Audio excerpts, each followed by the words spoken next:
Federal party leaders, give or take some key voices, faced each other this week in the first major televised debate. The French language debate may not have been must-see TV in Ontario, but it was in top battleground ridings in Quebec. The artificial intelligence pollster Polly scanned for how the leaders did, and Erin Kelly, the CEO of Advanced Symbolics Inc, is here to tell us what she found. Good to see you again in that chair. Okay, what did Polly have to say about who won the French debate? The person who won the French debate was Mr. Blanchet. So Bloc Québécois leader. Bloc Québécois. We saw them go up about 5 seats after the debate. Now, Justin Trudeau did quite well. He held his own. He did go down a little bit in Quebec, but those were in ridings where it was a swing riding anyway. And I think once people saw Mr. Blanchet, he had a very strong night. He's a very good communicator, had some nice quips. He stole those ridings. The Liberals have tried, and certainly did in that debate, to highlight Andrew Scheer's personal social conservative views on things like gay marriage and abortion and so on. How did that play in the debate? That really played against Mr. Scheer, and not because of his views on those things. So we saw people are saying he's entitled to his point of view. People aren't concerned. Stephen Harper, everybody knew that he was pro-life. He still managed to become prime minister. And win seats in Quebec. And win seats in Quebec. The difficulty and the problem for Mr. Scheer was that he hesitated, and they kept trying to ask him, what is your personal view? And he kept saying, well, as party leader and as prime minister, I would not reopen legislation on abortion. But then he wouldn't say what his personal view was. Now, he has come out and said what his personal view is. The day after he came out and did it. Right. But he didn't do it during the debate in French. That's right. And it really, it made people uncomfortable and made them think he's hiding something. He's got an agenda. Why would he not want to tell us that he's pro-life? Because there's nothing offensive about being pro-life. Mm-hmm. So the best thing for Andrew Scheer right now is just be honest about your views and say, but that doesn't affect how I lead. Let me ask you about the NDP leader. Apparently, we found out the other night that Jagmeet Singh's French is a lot better than most people thought it was, and he has performed well in the campaign so far. So did Polly pick up any improvement in his fortunes as a result of that debate? Well, she definitely saw a spike at the beginning of the debate. You could definitely see when Mr. Singh started speaking that Quebecers were impressed. They were impressed with the quality of his French, with his ability to communicate his ideas. The problem was, as the debate wore on and it got more exciting, I guess you would say, and the quips started coming out, Mr. Singh was more even keel through the debate, and he lost people's interest. People were much more focused on the arguments and the insults going back and forth, and so the dialogue about him went down, and we didn't see that he gained any additional seats. He has tried to be he has been very open and transparent about the fact that he's a visible minority wearing a turban, and while multiculturalism doesn't sell in Quebec the way it does in the rest of the country, he's not trying to hide that fact. How's he doing on that front? Well, in Quebec, I mean. Yeah, in Quebec, he's having trouble. I mean, Quebecers really are 70% of the population agrees with the Quebec Charter values, Bill 21, not having religious symbols in public places or among provincial workers. I mean, he's not a provincial worker, but it's the same kind of thinking. It appears to make people uncomfortable. So the turban is a problem for him in Quebec? I would say so. He didn't get any extra seats, even though he performed very well. I think just about everybody would say his French was very good, and people acknowledged that. There were no complaints about the quality of his French or his ideas. So it's a struggle for him, for sure. Let's move on to some of the other issues that came up during the course of the week, starting with Andrew Scheer. Apparently, he's a dual citizen. He says no one ever asked him before, which is why it's never come out before. Is this a problem for him? No. And here's what's interesting. So for sure, anti-Scheer posts went up 20% over this issue. About him being a dual citizen, but when Polly looked into it, these were from people who were never going to vote for Andrew Scheer anyway. So it's not hurting him. He's not going to lose any seats over this. Well, so far, he's not going to lose any seats over this. Again, just be open about it. People don't seem to have a problem with it. People who are going to vote Conservative are defending him. We should say his dad's from the United States originally, which is why he's a joint Canadian-American citizen. However, this is a party. Mr. Scheer himself and Stephen Harper before him made a big deal of the fact that Stéphane Dion had dual citizenship, Canadian-French. Thomas Mulcair had dual citizenship, Canadian-French. How come that was a problem, but this isn't? Oh, well, it's only a problem for people who don't want to vote for Andrew Scheer. So those people are definitely bringing up the hypocrisy label and saying He personally criticized Michaël Jean, I think, over this issue. That's right. And he must have known at that time that he was also a dual citizen. So definitely the people, NDP and Liberal voters, are saying this is hypocritical, but the Conservative voters are not wavering in their choice of Andrew Scheer because of this. How about this notion that he said he was an insurance broker, but it turns out he really wasn't an insurance broker? Any loss of support over that? No. No, in fact, what we're seeing on that issue, similar to Trudeau having two planes, people are getting tired of it. So specifically on those two issues, people are saying, why are we talking about this? I don't care what he put on his resume.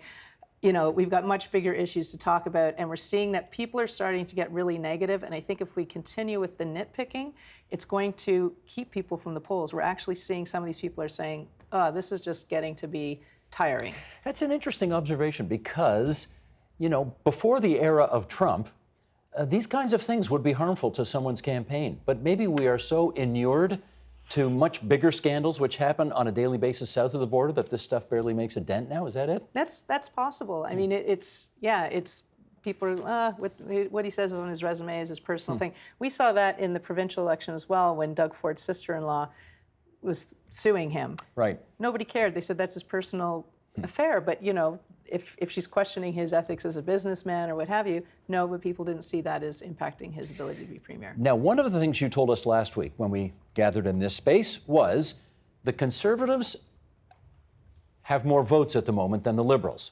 That's right. And but they're not going to win more seats than the Liberals. No. This is if the election were held today. Let's establish the fact the election is 2.5 weeks away still. It's all about vote efficiency. And we want to bring up one of your charts here. Sheldon, can we do this? And I'll just describe it a little bit for people who are listening on podcast. We're looking at a map of the country. We're looking at seat projections. We got blue dots where Conservatives are doing well. We got red dots where Liberals are doing well, et cetera, et cetera. Look at the province of Alberta, which is almost entirely full of blue dots. And you'd think that's great news for Conservatives, that they're going to win virtually every seat in Alberta. But Erin, you tell us that's not great news. How come? That's not great news. If Mr. Scheer could get some of those Albertans to move to Quebec, that would be great news. Okay. So the problem is there are only so many seats up for grabs in Alberta. You can see it's quite thin slice compared to Ontario and Quebec, which are vote rich. And so even though he may get, there's only about 5 seats in Alberta that are battlegrounds, and the Conservatives are in each one of those. But there's only so many seats in Alberta. All of his support. So even though he's slightly ahead of Mr. Trudeau in the popular vote, all of his seats are clumped into Alberta and the prairies. And then he's losing in Quebec, Ontario, Atlantic Canada, and he's in contention in British Columbia, but it's thinner. So the idea is he hasn't got a very efficient vote. He needs to get a second plane, I think. He needs to get to other parts of the country. His problem is he's winning seats in Alberta by 15 and 20,000 votes. Yeah. And it's still only worth 1 seat. That's right. You got to spread those votes around a little more if you want to get more seats. Yeah, absolutely. Okay, I got it. That's the problem. Now, can we also, Sheldon, you want to bring that up again? I don't know if we can see this, but take a look at British Columbia. There's 1 seat in British Columbia that's got a shade of gray on it. I think I know who that is. Go ahead. Jody Wilson-Raybould. Indeed. So she's in it. She's in it. She's in a fight for her life, though, for that seat. But she's running as an independent. Yeah. And it's extremely difficult for an independent to win, but she's competitive at the moment. She's competitive, yeah. How about Jane Philpott in Ontario? No, we don't see Jane Philpott winning her seat as an independent. Even with 2.5 weeks to go, you think it's not? She's quite behind. She's quite behind at the moment. I don't know if now we're going to get the people in Newmarket, Stouffville ramped up, but right now... Who knows what the impact of your saying that will be. But at the moment, it's not there for her. Right now, it's not there for her. Any other big names that you, as you look at the map, that you want to bring to our attention? Karina Gould in Burlington. So Karina Gould was the youngest cabinet minister, I believe, ever appointed in Canada. She is right now in a fight for her life in Burlington against the Conservative candidate. How about in Ottawa Centre? Catherine McKenna, the environment minister, that has traditionally been an NDP riding. How's she looking at the moment? She's looking good, and she's taken a lot of criticism. As you might recall, people have called her Climate Barbie. What Polly has found is the more that people call her Climate Barbie, the more support she gets, because people feel that that's really derogatory and disrespectful, and it causes the people of Ottawa Centre to want to put their weight behind her even more. So we're looking at her coming back. I know I asked you this 2 weeks ago, and I asked you last week, and I'm going to ask you again. blackface, brownface controversy. You picking it up at all? We are. It's still having an effect on Mr. Trudeau, but it's lessening. So we're looking at about 5 to 6 seats that this has really cost him.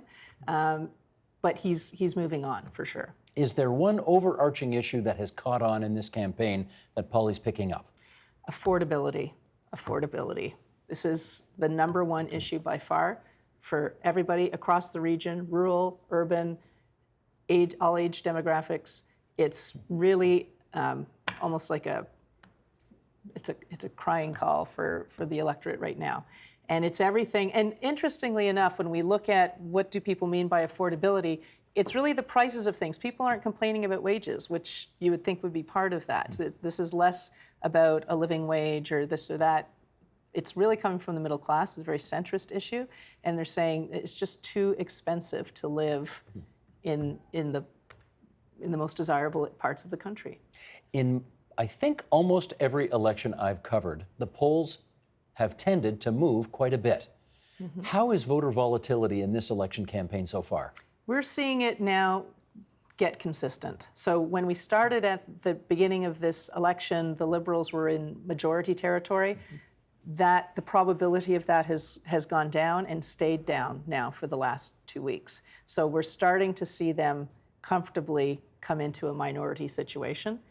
And that's hardening at the moment? It's hardening. Now, mind you, there's a debate Monday night. That could change So things. we have to wait and see how that might change things. Certainly the French debate that we just had changed things for the Bloc Québécois.